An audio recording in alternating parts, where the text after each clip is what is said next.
From the beginning of the show, we knew that James Doakes didn't like Dexter Morgan. He could almost sense the creepy vibes coming off of Dexter, but it took him a long time to figure out his secret. So how did he go from simply calling Dexter a creep to actively stalking him to prove he was a killer? Today, we'll be looking at how Doakes knew Dexter was a killer.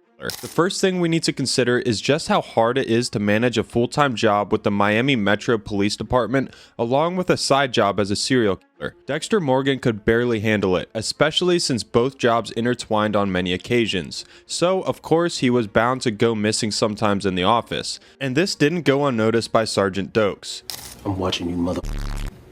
Dexter was usually careful to do most of his killing at night after work hours to avoid suspicion. His daytime absences were mostly used for surveillance and preparation rather than the actual kills. He would typically use lunch breaks or claim to be running tests or collecting evidence as an excuse to cover these activities. For example, in Season 1, Episode 5, Love American Style, Dexter fixates on a human trafficker named George Castillo. George's MO was to illegally immigrate people from South America, and when their relatives in the US couldn't pay off the fees, he would throw them overboard. He was the worst kind of human being, so thankfully he didn't escape Dexter's notice. On his way to end George's life, Dexter tries to sneak out of the office, but Deb notices and asks him where he's going. He simply replies, "Crime scene." Unfortunately, Doakes wasn't paying attention during the scene, and Dexter had his fun dishing out justice that night. But as the ice truck killer's case progressed, Doakes' suspicion of Dexter increased. In Season 1, Episode 12, Born Free, when the ice truck killer kidnaps Deb, Dexter is unreachable, making Doakes and LaGuerta come to his house to tell him about the situation. Doakes eventually follows him to the shipping yard, where we get the iconic Surprise, motherfucker. When Doakes asks him what he's doing there, Dexter gives the lamest excuse ever. I ordered some furniture from Thailand. I was waiting for it to be delivered. Of course, Doakes doesn't buy his excuse, especially since he found out earlier that Dexter already knew that Deb was in danger beforehand. But absences can be explained, so Dexter might have kept his secret intact if things ended here. However, Doakes found more reasons to suspect Dexter. Aside from his constant disappearances and lame excuses, when Dexter was actually around, he did act strange when handling cases given to him. Here in Season 1, Episode 1, Dexter, we see Doakes approach Dexter as he's spinning playfully in his chair as he's surrounded by several pictures of blood splatter. That in itself is weird, but what he says a few moments later is even worse. Child's play. Messy work. All that blood on the walls looks like a finger painting. You give me the fucking creeps. You know that, Dexter? Yeah, I know. It was a strange comparison, and Doakes seems to think so too, as he stares at Dexter with furrowed brows and calls him a creep. That was not the only time Doakes caught Dexter behaving strangely at a crime scene. In Circle of Friends, Season 1, Episode 7, the cops encounter a new case involving a student named Jason Reich, who is found dead with his major artery slashed open. The episode starts with Dexter imagining what the lives of other serial killers were like while he was retracing cast-off patterns near the body. He has this intense look on his face while he is thinking, and immediately Doakes enters the scene and says that after the case, he will submit Dexter for psychiatric evaluation. Dexter proceeds to talk about what he thinks happened at the scene when all of a sudden he gets lost in his appreciation for the killer's work, making Doakes ask him if he was getting excited. You getting goddamn hard on there, Morgan? No, it's truly horrific. He was yearbook committee, you said? I want you to report on this tomorrow. Of course, his intense stare had nothing to do with arousal and more of recognition. Dexter found the wounds familiar, and later on in the episode we discovered that Jason's killer was Jeremy, a young boy who killed his rapist in an earlier episode but didn't stop there. After Jeremy is released from juvie, Dexter begins to follow him and finds him trying to kill other boys. After they find Jeremy's prints on the crime scene, Doakes approaches Dexter to tell him his instincts were right about the case. I'm on to you. Excuse me? Your crazy ass knife slashing two-step in the alley. You were right. Great work, Sergeant. Yeah, your instincts were dead on. They're always dead on when it comes to killers. Why is that?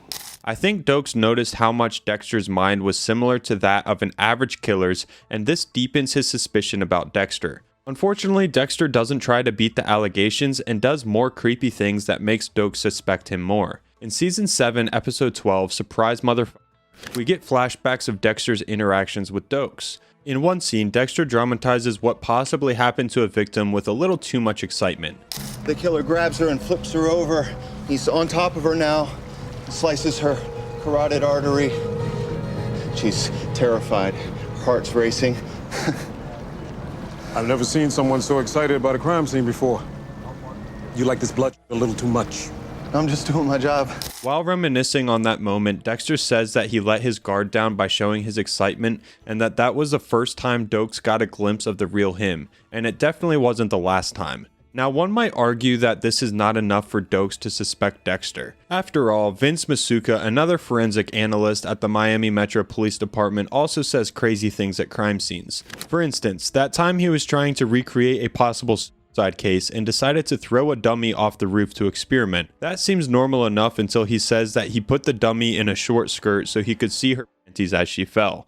That statement alone was creepier than half the things Dexter did or said. I think Dexter's creepiness went unnoticed for so long because Masuka's outshined his, but still, there is a clear difference between Masuka's and Dexter's behavior. Masuka's statements were often jokes that made people either laugh or roll their eyes. There was nothing funny about the things Dexter said, mostly because he always either had an intense look on his face or a look of excitement. But there's an even crazier reason for why Doakes suspected Dexter. The only real question I have is why, in a building full of cops, all supposedly with a keen insight into the human soul, is Doakes the only one who gets the creeps from me?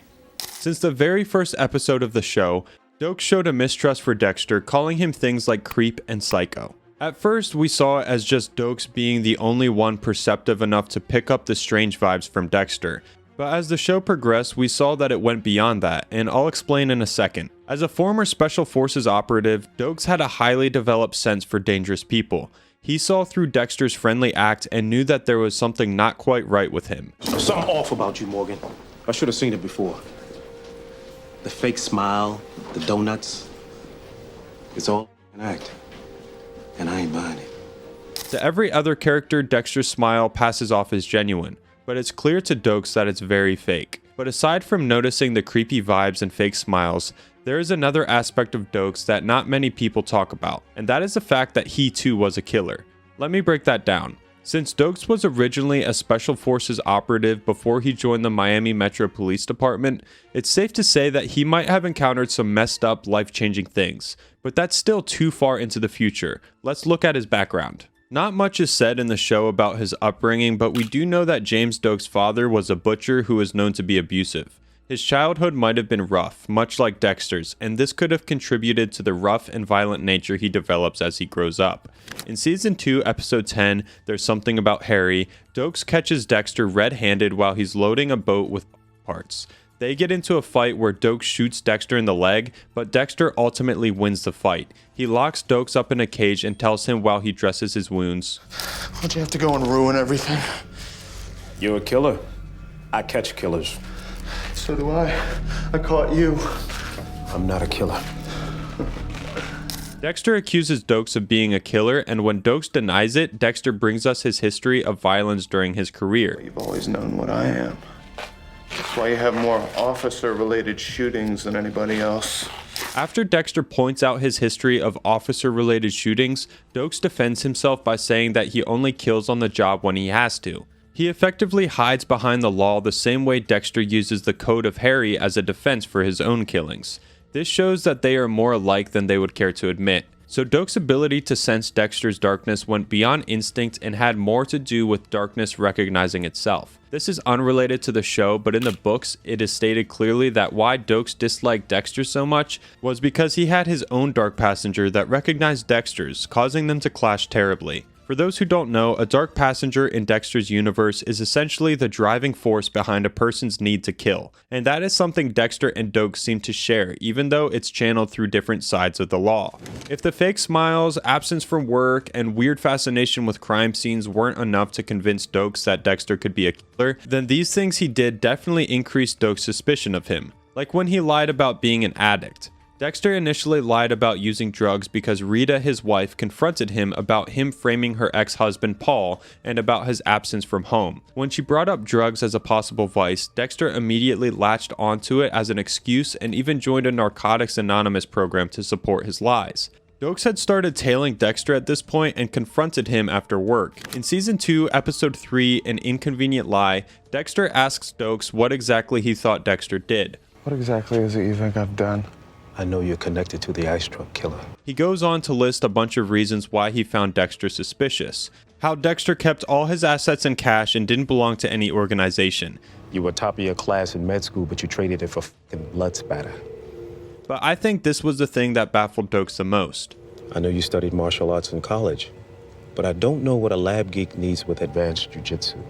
Someone whose job was to analyze blood spatter certainly had no reasonable use for advanced jujitsu, and Doakes didn't buy the excuse of extra credit Dexter made. Later on in the episode, Doakes walks into Dexter's Narcotics Anonymous meeting saying he knew something was wrong with him, and seeing him in a meeting full of drug addicts makes sense. Now it all makes sense. A lot of cops been where you are. The booze, makes the job go down easier. He tells Dexter to stay out of his way, and after that interaction, he stops following Dexter. His newly found sympathy for Dexter evaporates when he talks with Deb, Dexter's foster sister, about her brother being a junkie. Had a little talk with your sister. Turns out she didn't know you were in program. Anonymous, Sergeant. Doakes' suspicion is revived and deepened. He gets curious about what Dexter is hiding, knowing it must be bigger than his lie about using drugs. Dexter decides that Doakes has to be removed from the situation and makes a report to Maria LaGuerta, Doakes' supervisor. She warns Doakes, but that is not enough for Dexter. In Season 2, Episode 7, That Night a Forest Grew, Dexter gives Doakes a wrong analysis of a crime scene but submits the correct one to LaGuerta. Doakes goes ahead to wrongfully question a suspect, and this gets him into more trouble. He realizes that Dexter set him up and gets even more angry at him. But for Dexter's final trick, he gets into an argument with Doakes, tells him he owns him, and headbutts him. He casually strolls to an area where other officers are and lets Doakes hit him for seemingly no apparent reason. This makes LaGuerta suspend Doakes, effectively removing him from the office like Dexter wanted. But Doakes didn't go down without a fight. In Season 2, Episode 8, Morning Comes, Doakes breaks into Dexter's apartment and finds his box of blood slides he got from his victims. He didn't understand what they were, but took them with him anyway to get them analyzed. If by some miracle Doakes had found out the origin of those slides on time, Dexter would have been done for. But at the end of the day, the slides would lead to his own downfall.